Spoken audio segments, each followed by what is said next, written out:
వికారాబాద్ జిల్లా మెమిన్పేట్ మండలం చీమలదరి హనుమాన్ మందిరంలో ఓ ఆశ్చర్యకర వింత చోటు చేసుకుంది. హనుమాన్ మందిరంలో గత 7 సంవత్సరాలుగా ఏకధాటిగా నీళ్లు కారుతున్నాయి. ఎండాకాలం, వానాకాలం, చలికాలం అనే తేడా లేకుండా నిరంతరం నీరు కారుతూ ఆశ్చర్యాన్ని కలిగిస్తుంది. 7 సంవత్సరాల క్రితం హనుమాన్ దేవాలయం పైకప్పును నూతనంగా నిర్మించారు గ్రామస్తులు. అప్పటి నుంచి ఇప్పటి వరకు ఏకధాటిగా స్లాబ్ నుంచి నీరొస్తోందని స్థానికులు చెబుతున్నారు. ఈ నీరు ఎక్కడి నుంచి వస్తుందో ఎవరికీ అర్థం కావడం లేదు. దేవాలయం పైన ఎలాంటి నీటి ట్యాంకులు, పైప్ లైన్లు లేవు. అయినా నీటి చుక్కలు పడుతూ ఉండడం ఆశ్చర్యాన్ని కలిగిస్తుంది.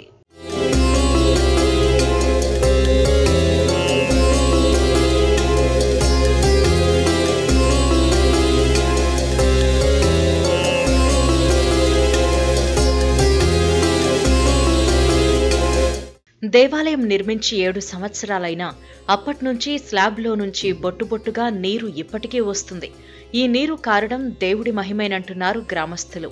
స్లాబ్లో నుంచి వస్తున్న నీటిని తీర్థంగా తీసుకుంటున్నామని చెబుతున్నారు.